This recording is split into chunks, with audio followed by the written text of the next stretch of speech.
बोली एक अनमोल है, जो कोई बोले जानी। ये तराजू तोली के, तब मुख बाहर आनी।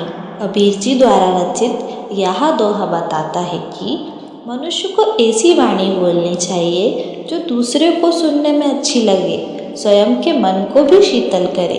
भगवान द्वारा दी गई वाणी अगर मीठी और शीतल हो तो सुनने वाले और बोलने वाले दोनों के मन को प्रसन्न करती है। इसी वाणी के संबंध में एक प्रसंग प्रचलित है, पंख और शब्द। एक बार एक किसान ने अपने पड़ोसी को बहुत भला बुरा कह दिया, लेकिन बाद में उसे अपनी गलती का एहसास हुआ तो वह पश्चाताप के लिए एक संत के पास गया। उसने जाकर संत से अपने शब्द वापस लेने का कोई उपाय पूछा ताकि उसके मन का बोझ उतर जाए। संत ने किसान से कहा, एक काम करो, तुम जाकर कहीं से खूब सारे पंख इकट्ठा कर लो। उसके बाद उन पंखों को शहर के किसी बीचों बीच जाकर बिखेर देना। किसान ने ऐसा ही किया और फिर संत के पास पहुंच गया।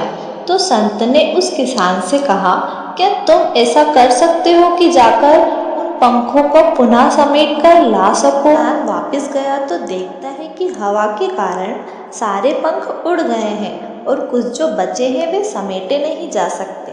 किसान खाली हाथ संत के पास पहुंचा तो संत ने उसे समझाया कि ठीक ऐसे ही तुम्हारे शब्दों के साथ होता है। तुम बड़ी आसानी से किसी को कुछ भी बिना सोचे समझे कह सकते हो, लेकिन एक बार कह देने के बाद वो शब्द वापस नहीं लिए जा सकते। ठीक ऐसे ही एक बार बिखेर देने के बाद पंखों को वापस नहीं समेटा जा सकता। तुम चाहकर भी उन शब्दों को वापस नहीं ले सकते, इसलिए आज के बाद किसी को भी किसी से कुछ कहने से पहले विचार कर बोलना। तो इस कहानी से हमें यह सीख मिलती है कि मुंह से निकले हुए शब्द कभी वापस नहीं लिए जा सकते।